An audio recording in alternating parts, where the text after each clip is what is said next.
शंभू वर्मनकृत बुधभूषणच्या भाग क्रमांक 98 मध्ये मी डॉक्टर दिनेश आपल्या सर्वांचं मनपूर्वक स्वागत करतो.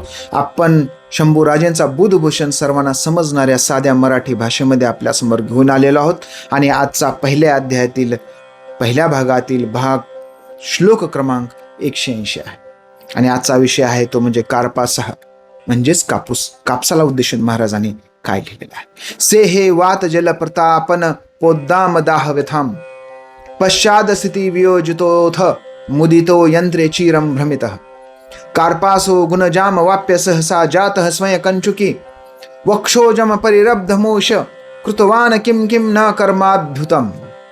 से हे सहन करते वात जल वारा जल पाणी ह्या सगळ्यांचा प्रताप सहन करते. या सगळ्यांचा दाह प्रोद्दाम असा प्रचंड दाह सुद्धा सहन करतो आणि मग पश्चात स्थिती वियोजितः मुदितो यंत्र स्थिरम भ्रमित आणि मग त्याच्या शरीरातील जे काही सरकी आहे ती सरकी काढली जाते, त्याला यंत्रावर टाकून त्याला चिरा पाडल्या जातात, त्याच्यापासून दोरे काढले जातात. अशा पद्धतीनं ह्या कापसाचं काय बनतं, एक वस्त्र बनतं. म्हणजे वेगवेगळ्या प्रक्रियेतून तो जातो आणि त्याचं एक वस्त्र तयार होतं.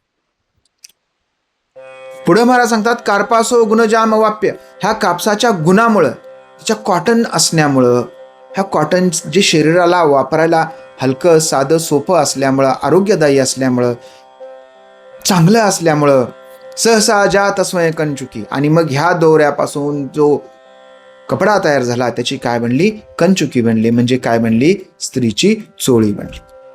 आता ह्यानं एवढं दुःख सहन केलंय आणि आता तो काय करतो, वक्षोजम परिरुब्धमेशम कृतवानम किम किम न कर्माभ्युतम.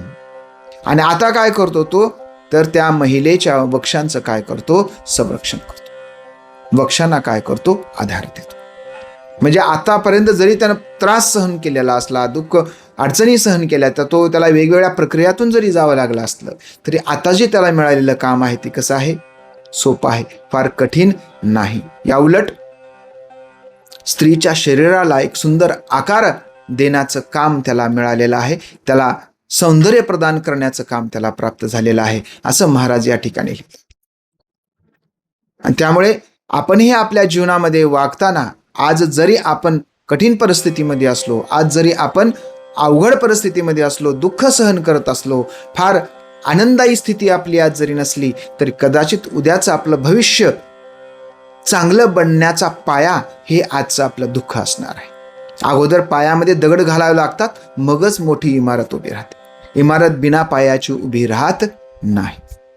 तर आजच दुःख सहन करा, आज त्रास सहन करा आणि उद्याचा दिवस तुम्ही चांगला पहा, असं सांगणारा, असा संदेश देणारा, त्याचबरोबर आजच्या दुःखातून कदाचित तुम्ही उद्याच्या सौंदर्याचे भागीदार व्हाल असाही संदेश देणारा शंभूराजेंचा हा श्लोक आपण समजून घेऊया, सर्वांना सांगूया, लाईक फॉलो शेअर करूया.